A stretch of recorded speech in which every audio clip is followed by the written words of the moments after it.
Pendant très longtemps, je me félicite que le mot répartition des richesses, simplement, je l'entends maintenant à plusieurs reprises dans la bouche de responsables socialistes. Alors pendant très longtemps, c'était devenu un tabou, parce que même sur le coup des majorités qu'auraient pu en Europe, par exemple, faire concrètement des choses dans le terme de la fiscalité, je me souviens qu'il y a eu une majorité de gouvernements de gauche, 13 sur 15 à ma connaissance, qui à l'époque aurait pu faire quelque chose s'il y en avait eu la volonté politique. Maintenant, le problème, il faut voir très concrètement ce que ça veut dire, la répartition des richesses. Parce que si ça a été un tabou pour la gauche, pendant plus de 30 ans, ça ne l'a pas été, ni pour les actionnaires, ni pour les plus grands patrons. Et ça, même quand les gouvernements de gauche étaient en place. Très concrètement, dans la répartition des richesses, il y a un peu plus de 30 ans dans ce pays, quand 100 euros de richesse étaient produites, à l'époque c'était en francs, mais bon, quand 100 euros de richesse étaient produites, la répartition capital-travail, c'était 70, de façon un peu schématique, mais en gros c'est ça, 70 pour le monde du travail, 30 pour le capital. On est passé à une répartition 60-40, c'est-à-dire que les actionnaires et les patrons, de façon très concrète, sous forme d'exonération de cotisations sociales, de subventions publiques, de cadeaux fiscaux, de blocage des salaires, ont été capables de répartir les richesses dans un sens de plus en plus inégalitaire. Et le problème, c'est de savoir si oui ou non, on cherche à revenir à cette répartition des richesses, qui permettrait très concrètement d'augmenter tous les revenus de 300 euros net par mois. Parce qu'on parle de principe de réalité. Il y a des salariés qui, pendant plus de 6 semaines, pendant la campagne, ont fait grève, c'est des salariés dans le nez sous bois, pour réclamer 300 euros net, et qui vivent leur propre réalité. Les salariés d'Arcelor, que j'ai vus, qui ont vu que leur entreprise annonce 14 milliards de dollars de bénéfices, ont vu leur pouvoir d'achat diminuer de 18% en 10 ans. On leur propose 0,5%. Et je pourrais prendre toute une série. Donc le problème, c'est taxer le capital, donc taxer les profits, donc arrêter les exonérations de cotisations sociales et poser un problème qui est là, et toujours tabou malheureusement pour vous, je pense, qui est le problème de la propriété. C'est-à-dire à qui finalement revient le fruit du travail de tous. Et le capitalisme, on parlait de pragmatisme, a pris beaucoup d'avance sur le mouvement ouvrier là-dessus. Il a été capable de mettre dans les consciences collectives ce bluff extraordinaire, de mettre à pied d'égalité la propriété privée, j'allais dire, à usage personnel, type la voiture, la maison de campagne, enfin on appellera ça comme on veut, à pied d'égalité avec la propriété privée des grands moyens de production, des grands moyens de fabrication, c'est-à-dire, une fois de plus, à qui revient le fruit du travail de 90% de la population. Et c'est là où moi je reparle de lutte de classe, mais là de façon très concrète et très pragmatique. C'est qu'il y a un venin du côté de la droite et du patronat qui consiste, comme le dit le vieux dicton, à diviser pour mieux régner. On est 85% de la population à vivre avec moins de 2000 euros par mois, on passe le plus clair de notre temps à se tirer dans les pattes, à se jalouser les uns les autres, entre le secteur public, le secteur privé, les chômeurs, les salariés, entre les ouvriers, les techniciens, les chefs d'équipe, j'en passe, les hommes, les femmes, les jeunes et les anciens, et ça marche. Et là où on attendrait quelque chose d'un mouvement social à reconstruire et d'une vraie gauche qui lâche rien, elle non plus, à la manière dont Sarkozy lâche rien aujourd'hui, c'est qu'elle soit capable justement de réunifier cette conscience d'exister qu'est la conscience du nombre. Ça, c'est un problème social fondamental pour ce qu'on cherche à faire et comment on cherche à l'imposer. Parce qu'une fois de plus, dès qu'on cherche à répartir les richesses, il y a un problème qui se pose, qui est le problème du donnant-donnant. Ça a été votre proposition pour obtenir la répartition des richesses, quand en tous les cas, vous posiez le problème. On accepte de donner un peu au patronat et en échange, ils vont nous céder quelque chose. C'est l'exemple que vous citiez sur les 35 heures, et moi je vous réponds très clairement. La loi Aubry n'a pas été une avancée sociale, malheureusement. La réduction du temps de travail aurait dû l'être. Et à l'époque, la critique, entre guillemets, qu'on faisait, qui était une critique de gauche, elle nous donne raison, c'est qu'on nous a vanté les mérites des 35 heures sur le principe du donnant-donnant. On demande au patronat de diminuer un petit peu le temps de travail. En échange, on accepte de donner ce que le patronat n'espérait même pas, la flexibilité, l'annualisation des conditions de travail pour les plus grandes entreprises, l'automobile, la poste, j'en sais quelque chose, pour toute une série de conditions comme ça où les 35 heures ont été vécues, pas simplement par les petits employeurs, mais par une série de salariés comme une forme de régression. Et le donnant-donnant, il s'est retourné complètement avec un gouvernement de droite qui est revenu en disant on va revenir sur les 35 heures, mais évidemment pas pour revenir sur l'annualisation, la flexibilité, mais pour vous faire travailler 39. Et du coup, le donnant-donnant s'est traduit en perdant-perdant. De la même manière, est-ce que oui ou non c'est toujours d'actualité? C'est l'idée finalement que le PS à un moment nous a expliqué, comme la droite, que ceux qui créaient les richesses, c'était les entrepreneurs, et que du coup, les profits d'aujourd'hui seraient à terme les emplois de demain. Ça fait 20 ans qu'on nous a raconté cette espèce de ritournelle, et dans les faits, elle ne marche pas. Donc concrètement, répartir les richesses, ça veut dire donner la moyen à 85% de la population de se réapproprier ce qu'elle fabrique elle-même d'ailleurs.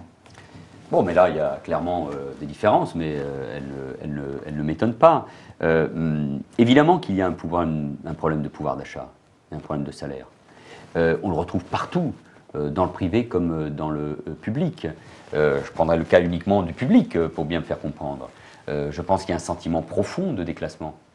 Je ne vais pas parler de la Poste Olivier Besancenot, mais c'est un bon exemple. Voilà un service public qui n'en est plus un totalement, et où en plus les salariés, les agents, souvent d'ailleurs les agents qualifiés, des bacs +3, +4, pas seulement, ont un sentiment de déclassement par rapport au métier qu'ils font, même si c'est un métier formidable, et par rapport au salaire qu'ils touchent. Je pense notamment à ceux des catégories C dans la fonction publique territoriale, qui sont pas bien payés, qui sont au niveau du SMIC ou en dessous pour certains, et qui en plus n'ont pas les moyens de la progression, de la formation, du passage des concours, parce que c'est compliqué, c'est difficile, parce qu'il n'y a pas toujours le pognon dans les budgets municipaux, etc. Donc la question des salaires, elle va de pair en plus avec la problématique de la formation, de la qualification des salariés tout au long de la vie. Deuxième élément, oui, je pense que l'un des problèmes majeurs de l'économie française, c'est celui de la compétitivité. Et qu'il faut évidemment injecter beaucoup d'argent public pour soutenir cette compétitivité.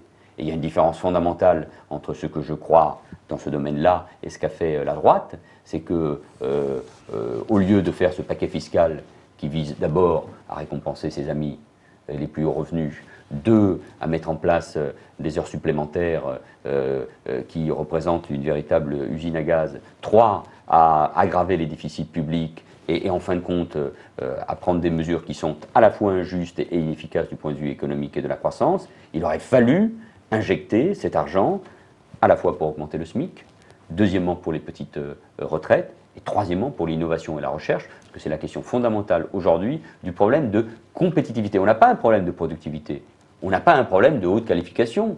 Vous avez raison, les salariés français sont qualifiés. Et en plus, c'est qu'est notre pays, son caractère ou son climat tempéré, la qualité de nos services publics, de nos infrastructures, sont un point d'attractivité pour de nombreuses entreprises. Mais notre propre économie a un problème de compétitivité. Donc c'est là qu'il faut l'injecter. Et parce que si je crois qu'il y a des classes sociales, évidemment, est-ce qu'elles se sont fragmentées? C'est une évidence. Est-ce qu'il y a des conflits d'intérêts? Oui. Est-ce que la droite ou le patronat ou le capitalisme en jouent? Mais c'est une évidence. Nous l'avons vu au cours de cette campagne électorale et des résultats de l'élection présidentielle. Et ça n'est pas nouveau. Quand vous avez des ouvriers ou des chômeurs qui votent hier pour le Front National ou aujourd'hui pour Nicolas Sarkozy, c'est sans doute parce que la gauche n'a pas fait son travail, quelle que soit d'ailleurs la gauche. C'est un des problèmes. Peut-être que ces ouvriers, pardon, je vous laisse répondre après, mais peut-être que ces ouvriers et ces chômeurs pensent qu'au fond, leur possibilité de mieux vivre se passe dans le cadre du système tel qu'il est, où on s'en sort individuellement, contre ce que vous pouvez souhaiter Olivier Besancenot ou ce que vous pouvez prôner Manuel Valls. En tout cas, ils ont pu croire que l'idée de travailler plus pour gagner plus, qu'ils soient travailleurs mal payés, chômeurs ou retraités, les retraités ont voté massivement pour des raisons sans doute complexes, liées aussi au problème de sécurité pour le candidat de la droite, ils ont pu croire qu'il fallait sortir peut-être d'un modèle, je ne sais pas, je ne veux pas parler à leur place, d'un système, et qu'ils pensaient que de ce point de vue-là, Nicolas Sarkozy était le plus efficace. Je pense qu'avec les mesures qui ont été prises depuis, et notamment celle des franchises, ou l'absence de toute revalorisation des petites retraites, ou la mesure prise sur la redevance télé pour les personnes âgées, mettent fin à cette mystification de la part de la droite. Mais je crois au compromis dans l'entreprise. Je pense que c'est au sein de l'entreprise qu'il faut réaliser ce compromis social. Je pense que l'entreprise crée de la richesse.